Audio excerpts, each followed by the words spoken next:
Breaking news Visakha harbour సమీపంలో చేపల వేటకు వెళ్లిన బోటు అలల ఉధృతికి బోల్తా పడింది. ఈ ప్రమాదంలో 7గురు మత్స్యకారులు సురక్షితంగా ప్రాణాలతో బయటపడ్డారు. స్థానికుల సమాచారం మేరకు హార్బర్ సమీపంలో చేపల వేటకు వెళ్లిన బోటు అలల తీవ్ర ఉధృతికి అదుపు తప్పి బోల్తా పడింది. దీంతో బోటులో ఉన్న 7గురు మత్స్యకారులు సముద్రంలోని రాళ్ల మధ్య చిక్కుకుపోయారు. అయితే బోటును పట్టుకుని ఉండటంతో వారు సురక్షితంగా బయటపడగలిగారు. ఈ ఘటనలో 2 మత్స్యకారులకు గాయాలు కావడంతో వారిని చికిత్స నిమిత్తం సమీప ఆసుపత్రికి తరలించారు.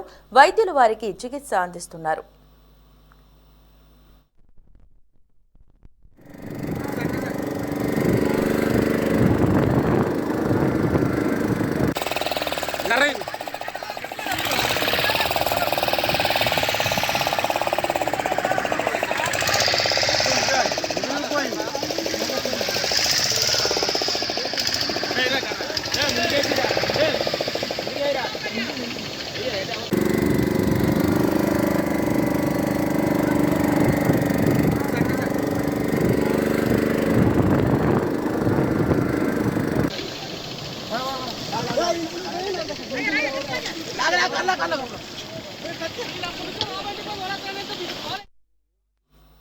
ప్రమాదంలో బోటుతో పాటు చేపల వలలు పూర్తిగా ధ్వంసమయ్యాయి. దీంతో సుమారు 4.5 లక్షల మేర ఆస్తి నష్టం వాటిల్లినట్లు బాధిత మత్స్యకారులు తెలిపారు. తమ జీవనాధారం కోల్పోయామని, ప్రభుత్వం ఆర్థిక సాయం అందించి ఆదుకోవాలని మత్స్యకార కుటుంబాలు విజ్ఞప్తి చేస్తున్నాయి. దీనిపై మరింత సమాచారం మా కరెస్పాండెంట్ మణికుమార్ అందిస్తారు.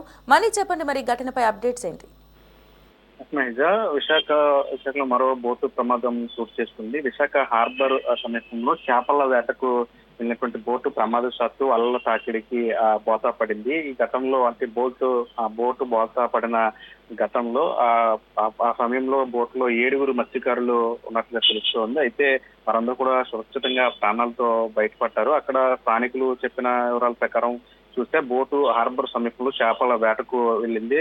అయితే వాతావరణం పరిస్థితులు అనుకూలించక అటు అలలు పెద్ద ఎత్తున రావడంతో అదుపు తప్పి బోటు బోల్తా పడింది. దీంతో బోట్లో ఉన్న 7గురు మత్స్యకారులు కూడా సముద్రంలో పడిపోయారు. అటు బోటు కూడా పెద్ద ఎత్తున ఎగిరి అక్కడ ఉన్నటువంటి రాళ్ల మధ్యలో ఇరుక్కుపోయింది. అయితే ఆ ప్రమాద సమయంలో మత్స్యకారులంతా కూడా ఆ బోట్ను పట్టుకుని ఉండటంతో వాళ్ళంతా కూడా సురక్షితంగా బయటపడ్డారు. ప్రస్తుతానికి వారిలో ఆ 7గురిలో 2 మత్స్యకారులకి తీవ్ర గాయాలయ్యాయి. వారిని హుటాహుటిన స్థానిక ప్రభుత్వ ఆసుపత్రికి తరలించారు. వారికి ప్రస్తుతం చికిత్స అందిస్తున్నారు. అయితే ప్రాణ నష్టం ఏమి లేకపోయినప్పటికీ కూడా పూర్తిగా కూడా ప్రమాదంలో బోట్తో పాటు ఆ బోట్లో ఉన్నటువంటి చేపల వలలు, అదేవిధంగా ఆ బోట్ అంతా కూడా పూర్తిగా ధ్వంసం అయిపోయింది. దాదాపు సుమారు 5 లక్షల రూపాయల ఆస్తి నష్టం జరిగినట్లు కూడా మత్స్యకారులు చెప్తా ఉన్నారు. అయితే ఈ బోటు చేపలకు వేట వెళ్ళి తాము జీవనాధారం గడుపుతాము. అయితే పూర్తిగా కూడా ఈ ప్రమాదంలో అటు బోటుతో పాటు వలలు కూడా పూర్తిగా ధ్వంసం అవడంతో తాము రోడ్డు పడ్డామని చెప్పి మత్స్యకారులు ఆవేదన వ్యక్తం చేస్తూ ఉన్నారు. ప్రభుత్వం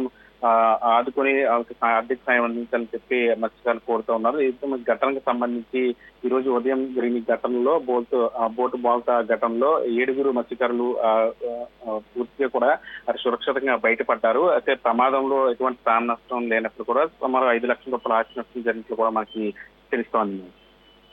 రైట్, థ్యాంక్ యూ మణి.